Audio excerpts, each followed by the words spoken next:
we're going to take a look at how God's people were given a deliverer. They were given a deliverer through Moses, right? Then they were given a deliverer with Joshua. Well, here again, he's going to send them a deliverer who worked in God's strength to deliver them. And so we all know that life has its ups and its downs, right? It's like life is kind of like a roller coaster. It goes up, and then we're down a little bit, and then we're up again, right? But for some of people, it stays there for a long time. Maybe we stay in that downward pit for longer than we want to, right?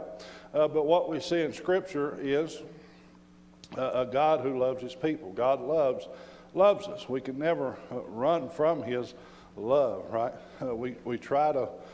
Sometimes we get away from Him, but we can never get out of His reach, right? He always loves us. He don't reject us, right? When we come back to Him, He doesn't reject us, right? He loves us. He loves His people. So when we are in need of help, we know that God is always there to provide what we need. Times in my life, I've had to rely on the help of my parents at certain points in certain times, and they were able to help me in my time of need, whether it be some form of financial help, or whether it be just to pray for me or comfort me during sickness, or when I was down and felt out. You know, our parents lift us up, right? They help us, and they don't never turn us away, no matter what the circumstance, right? They're always there. They love us. Our parents, the same way with God. He doesn't reject us. He loves us. When we come back to Him or come to Him for help, He's there to help us and provide for us what we need. And so He shows us His grace. God shows us His grace, and He shows us His mercy, right? And so God is truly, we know, a gracious God. And He arranges for our deliverance even before we come to our crisis point, even before we come to that point where we start crying out for help. He's already arranged for the deliverance, to send us a deliverer, right? And so He's ready, always ready with a solution whenever we need it, whenever we come to that point. He shows us His concern for us, right, by waiting patiently. He's patiently waiting for us and preparing to meet our need. And so last week, as we talked a little bit while ago, we saw how God moved mightily there on the behalf of Israel, giving them success when they obeyed His instructions, when they obeyed His will. And so this week we're joining Israel after the time of Joshua and his generation. So they were called upon to continue fighting to take the land that God had promised them. And they were to uphold His law in their midst, right? And so, however, this new generation we're talking about today, they faltered. Each generation falters, right? So they had not been eyewitnesses to what God had done for Israel, and they deserted the Lord. They wasn't. This new generation wasn't there with Moses. They wasn't there with Joshua, and so they hadn't seen what God had really done for Israel. And so here we have a cycle of unfaithfulness, right, and foreign oppression, right. And so then we're seeing deliverance, and then a temporary peace began that was not really fully overcome in Israel's history. But this week's Golden Text highlights one of the deliverers that God uses here, that God sent to His people. And it was a judge named Ehud. We're not seeing particular leaders like Moses and Joshua right here in the book of Judges. We're seeing different judges that come before the next king of Israel. But the Moabites here and the Ammonites and the Amalekites were the oppressors here in the time of Ehud for Israel. And so Israel had previously defeated the Amalekites in their journey toward the Promised Land there in Exodus. But God had told Israel to leave the Moabites and Ammonites alone because He had given them their land.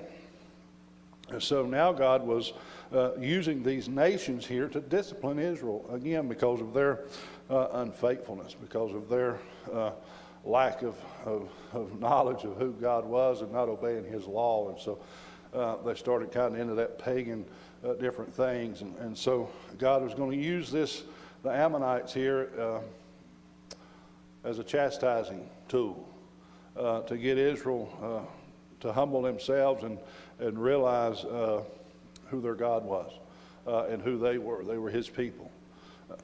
So chapter 3 of Judges, verse 15, but when the children of Israel cried unto the Lord raised them up a deliverer, Ehud, the son of Jerah, a Benjamite, a man whom was left-handed, and by him the children of Israel sent a present unto Eglon, the king of Moab.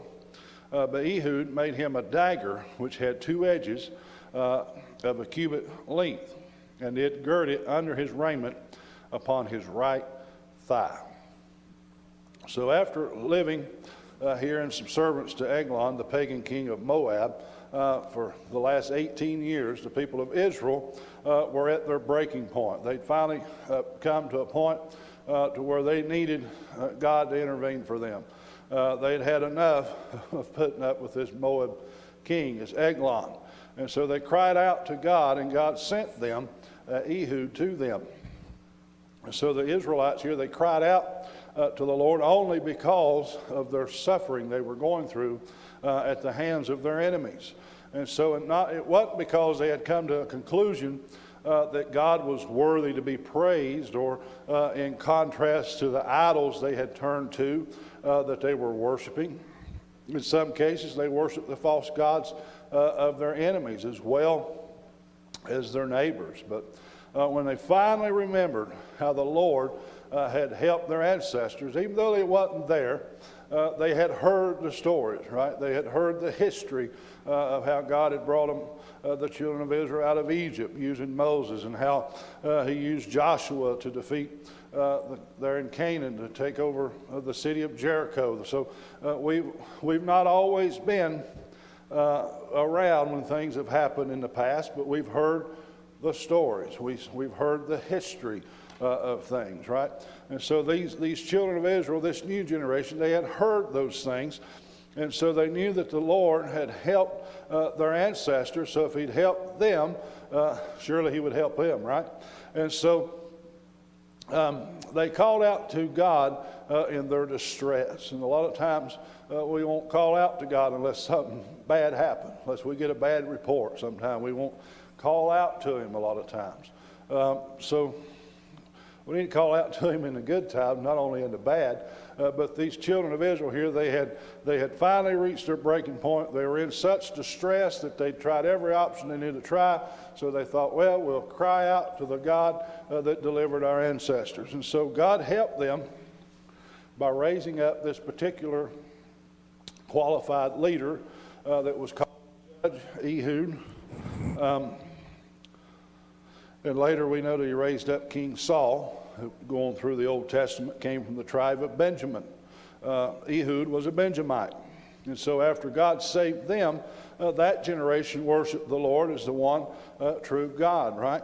And so a lot of times we must realize that each of the judges that God sent, Israel was sent to deal with a specific crisis, with a specific problem. And so each of them only governed for a time. They wasn't like Moses for 40 years or Joshua. You know, they only had a certain time that they kind of governed. But none of them set up a permanent dynasty or a permanent rule, you know, because Ehud here was left-handed. He could conceal a sword by fastening it to his right thigh. The reason why he fastened it to his right thigh, they knew he was left-handed, right? And so if he fastened that sword to his right thigh, them knowing he was left-handed, they would pat here, wouldn't feel it, right? See, and a lot of time, you've seen in Westerns where they cross-draw. Well, he cross-drawed that sword, and that when they cross-draw, that's a type of defense when they're going into battle, because they're able to draw that sword and begin to defend themselves, right? So he was able to conceal this sword on his right thigh. And it says here, he crafted a sword with two edges, so the sword could easily, so the sword could cut easily when swung right or left. It was going to cut them one way or the other, right? And so in addition, a two-edged sword here could penetrate easier when thrusted forward. So a cubit here is from 14 inches to 18 inches long. So it's probably, I'm having to guess, but I'm thinking that's probably about right, 14 to 18 inches long. And so the shorter length would have been preferred for him because it could be concealed easier under Ehud's clothing. It would not be looked for by most of the guards on his right side because they knew he was left-handed, right? Verse 17, and he brought the present unto Eglon, king of Moab, and Eglon was a very fat man. And so, and when he had made an end to offer the present, he sent away the people that bear the present. And understand here that it's talking about he brought the present unto Eglon the king. They did this most of the time yearly. They would bring the king some sort of present or a tribute, whether it could be many different things. A tribute is another name maybe for a tax imposed or upon the conquered by their conquerors, because they were conquered by these Moabites, right?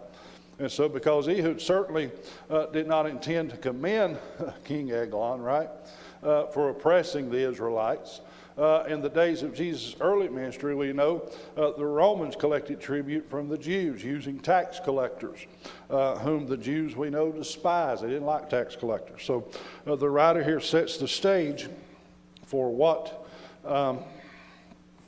Ehud will do by emphasizing that Eglon was fat. Now, meaning Eglon was fat, this didn't simply mean he just sat and gorged himself all day, but it was a sign of him being wealthy. So I'm fat, but I'm not wealthy. But Eglon here, talking about him being fat, was because he was wealthy. He was able to eat at his wish. He had a lot of money. He could do that. It wasn't just a sign that all he wanted to do was sit and eat bags of potato chips and watch Rawhide. So the writer sets the stage for what Ehud will do by emphasizing that Eglon was fat when they're talking about the sword and everything. And so the tribute was what the people of the land could produce. And a lot of times it was along with some form of precious stones or metals that the king might require, which sometimes it might make trading with two other countries essential sometimes to acquire the more portable wealth of gold or silver. So, but however, the king might also require food items sometimes in sufficient in quantity to feed his court. So sometimes sheep and goats and grains might be brought in as part of the tribute. We don't know what exactly Ehud here was bringing, but it must have been pretty massive because he had to have some help to bring it. And once they brought it in, he sent them away. He sent those people away. And so the reason why he sent them away was for their protection. He was getting them out of the way so they could return back to wherever they came from, so they could escape quickly, especially if Ehud's plan here was to fail, was to falter. At least those that came with him could get away. Verse 19, but he himself turned again from the quarries that were by Gilgal and said, I have a secret errand unto thee, O king, who said, keep silence. And all that stood by him went out from him. And Ehud came unto him, and he was sitting in a summer parlor, which he had for himself alone. And Ehud said, I have a message from God unto thee. And he arose out of his seat. And Ehud put forth his left hand and took the dagger from his right thigh and thrust it into his belly, Eglon's belly. And so if the encounter between Ehud and Eglon here almost seems sort of like a setup, that's exactly what it was. It was a setup. And so when God gets involved, the enemy is going to be defeated, right? God's going to be victorious. The enemy is going to be defeated. And a lot of times we don't understand God's methods, and sometimes his methods are a little bit unconventional to our thinking. But when we are on the side of God, we cannot fail, no matter how difficult the circumstances may be or how difficult the endeavor that we're encountering may be. We're on the Lord's side, and we cannot fail. And so Ehud here, he enticed Eglon with this intriguing declaration that he had a secret message from God for him. So when he said this to Eglon, Eglon sent his court away. So there wasn't nobody in there but Ehud and Eglon. And so with this intriguing, as Ehud and those who bore the tribute left, Ehud turned back, thus giving those who accompanied him the ability to naturally keep on going and escape the Moabites. But probably the Lord put into King Eglon's mind the idea that it would be safe for him to dismiss his guards so he could learn what this secret message was, especially since he had just received tribute from Ehud. He just brought him whatever this was to the king, so Eglon felt like he wasn't in harm. There wasn't no harm going to come to him. And Ehud said he had a message from God, and so it enticed him to think that he was safe by being there alone with Ehud. And so the chamber on the roof made it possible for a cool breeze to cool those inside.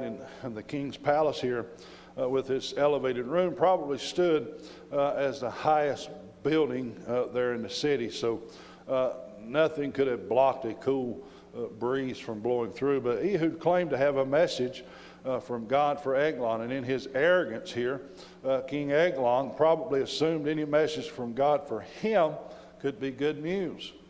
A lot of times when we think we're going to get good news, we'll jump up, we'll stand up, right? We'll perk up for what somebody's getting ready to tell us. And so he probably stood up with the excitement to hear this good news that was coming from God. And so since most soldiers were right-handed at that time, if Ehud was searched at all, it did not appear that he was armed. And so there, because if he's right-handed, they're patting on the left, because that's the way they carried their swords. So Ehud here felt like he was unarmed. And so there was no visible sword on his left side for him to draw with his right hand. So, however, being left-handed here, he could easily reach under the folds of his robe and quickly draw the two-edged sword that was hidden on his right leg.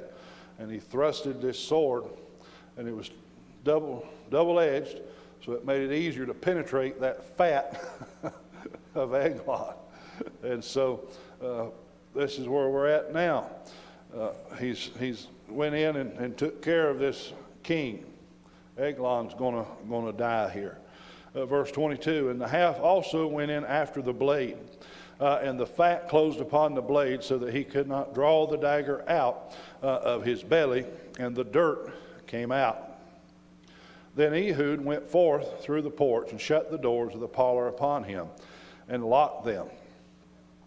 When he has gone out, his servants came, and when they saw that, behold, the doors of the parlor were locked, they said, surely he covereth his feet in his summer chamber. And they tarried till they were ashamed, and behold, he opened not the doors of the parlor. Therefore they took a key and opened them, and behold, their Lord was fallen down dead on the earth. So since the sword was a sharp two-edged sword, Ehud was easily thrusted it into the stomach of Eglon. However, this thrust was so deep and Eglon was so fat that his sword disappeared inside him. And Eglon and him and folds of his fat just overtook this sword. So Ehud here, he was wise though. Wisely, he did not withdraw the sword. which would have left evidence, right, upon him, and revealed to anyone who saw him that he had committed a crime as he left the palace. If he was seen going out of the palace with his sword, and certainly if he'd have pulled it out, he'd have probably got blood or whatever all over him. So it was best, and he was wise, to leave that in there. Back then they didn't have DNA. They couldn't do fingerprints. Okay? So it was very wise upon him to do that. And anyone could have seen Ehud leave the palace, and they probably did. People probably did see him leave the palace. But if they did see him, they saw no evidence of him having shed blood or soiled himself. So if they saw him close the doors and lock the doors, they could have assumed that Eglon told him to do so when he left. And so if caught in question, he was leaving here unarmed and not with a bloody sword, and he made a clean getaway. He got out.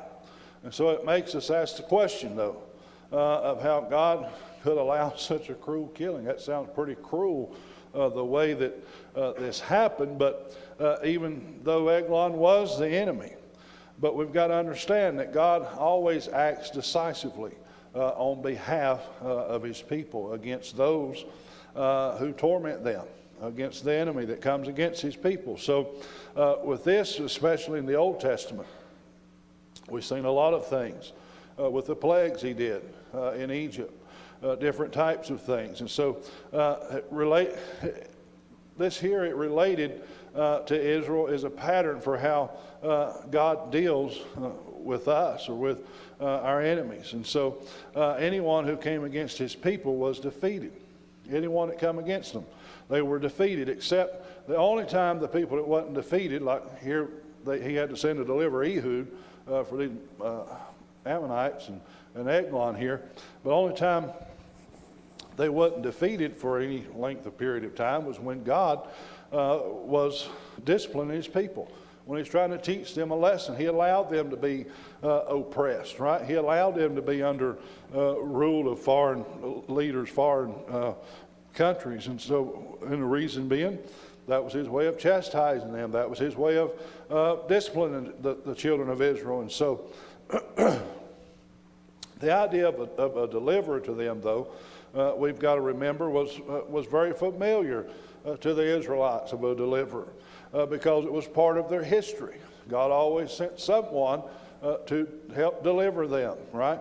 It wasn't Moses, it was God working through Moses. Anything we do is God working through us. It's not anything we do of our own. But they were always sent some type of deliverer, whomever it may have been. But it was always part of their history. But the children of Israel, though, we've got to remember, because of all the prophecies of Isaiah and all the prophets talking about the Messiah that was to come, they were always looking for this true Messiah. They were always looking for the Messiah, the ultimate deliverer to come. And so this was ingrained into the very thinking of the children of Israel, because they were constantly looking, wondering when this Messiah was going to come and be their ultimate deliverer. And so when Ehud came along and delivered them, this should not have been really of a surprise to them. But they had seen God act this way before. They've heard about it from their ancestors. And so providing his strength on behalf of his people. God always flexing his muscle, if you will, for his people. But when the servants went to the doors that Ehud had locked, and he perhaps had locked from the inside to escape another way, maybe through a different vestibule or a different door, maybe even went out a window, I don't know. They had no really idea or had any suspicion that Eglon had been killed. So it surely seems that since God had raised up Ehud to be a judge, that God helped Ehud here fulfill his task and safely escape. And so God could easily fill their minds here with misleading assumptions to give Ehud time to get far away from the palace before Eglon's body was discovered, giving him plenty of time to escape and be far away before they found him, so they wouldn't have any idea that it was Ehud that done it, right? So his servants respected the privacy of the king that the king demanded from them, because he sent them out of the room, right? And so they respected what the king wanted. They were giving him his privacy. And so the servants waited until they felt their lack of attention here to King Eglon might indicate some neglect and lack of concern really for his welfare, because they don't know how long the time's been. It doesn't tell us how long it's been. But apparently it's been a very long time, because they started thinking maybe we might ought to go check on the king and make sure everything is okay. And when Eglon here did not open the door and call for them, they eventually felt they needed to see if he needed anything from them. And so Ehud had carefully left the key in place. And so if he had escaped through the only door and vestibule, so all would seem normal. It seemed normal to these, the king's court, these guards, whoever they may be. And so when they entered the chamber, though, they found that Eglon was dead on the floor where he had fallen. They found that their king was dead. Verse 29, and they slew of Moab at that time about 10,000 men, all lusty and all men of valor, and there escaped not a man. So Moab was subdued that day under the hand of Israel, and the land had rest 80 years. And so the deliverer here, Ehud, then called Israel's army together, and they attacked the Moabites. 10,000 of the strongest Moabite soldiers were killed at one time. And so the people of Israel now had peace that lasted 80 years. They'd experienced peace for 40 years with Joshua when they finally started obeying God and listening. Then after Joshua, they started back to their old crazy ways. This new generation started worshiping idols and different gods. And so they spent 18 years in torment and torture and under the hand of Eglon and the Moabites. And they finally realized if God delivered the children of Israel out of Pharaoh's hand, and he helped them defeat the Canaanites and take over the city of Jericho, then if he did all that, he could do something to help us. And so because they're going to experience a peace that says 80 years, that's 80 years. This peace is going to last. That they had. The Israel's time of bondage under the Moabs was 18 years. But when this deliverer came that God sent and used their peace from God through Ehud, it lasted for them for 80 years. So we know that true peace comes when we follow God's leading, when we listen to the voice of God, and when we obey His rules, His laws, His commandments. When we listen to Him and do as He says, we know that the true peace comes when we follow all this, what He wants us to do. And when we follow the leaders He has appointed for us, right? So when we face crisis within our own lives, God may raise up special people to help us. It may be someone you never would imagine. You never would think of how this person could help in a time of crisis, right? But He raises up special people to help us. They are His agents, if you will, of deliverance for our particular need at whatever we're going through at the time. Just as Ehud here was for Israel during the Moabite oppression. He raised up Ehud to help his people. There's been times in our lives when we've had had a particular need. We've had a particular problem. We've faced uncertain circumstances. We've faced some wild and crazy crises that come within our lives, and we've found ourselves in unfamiliar territory, and we don't know what to do. But it's maybe it has been in an unusual or unlikely matter. God has sent special people to help us to meet our needs, those needs that we have. And so such people were God's deliverers to us, just as Ehud was here to Israel from the Moabites. And so we know that this particular scenario is repeated over and over and over and over again in the Bible, especially in the life of Israel in the Old Testament. And so such events here, it gives us assurance of God's continual working on our behalf. He's always working on our behalf. He's always working. You've heard the song, He's still working on me, right? God is continually always working on our behalf for whatever problems that we're going through now. He's already got the solution to a problem we're going to face in the future. He's already working on that. He's already got the solution. He's already got the answer for it. He's continually working on our behalf. And so when there is a need among us and God's people, God sends a deliverer. He sends a deliverer to match that need with His strength.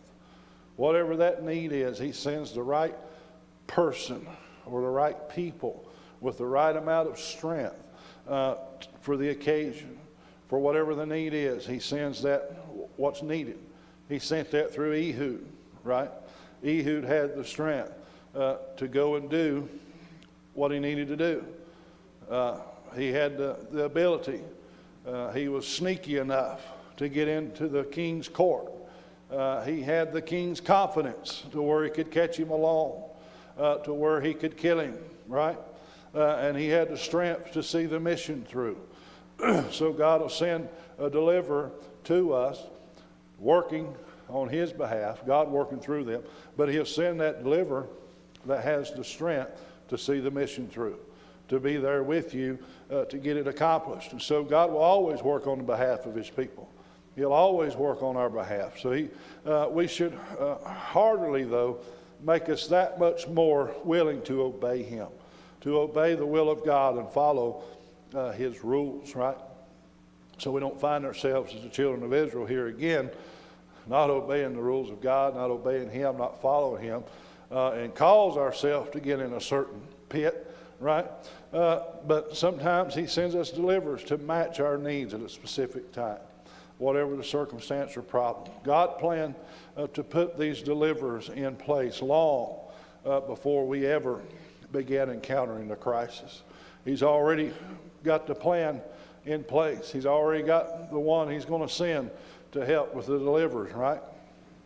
And so this is how much our God truly loves us. He's constantly working on our behalf.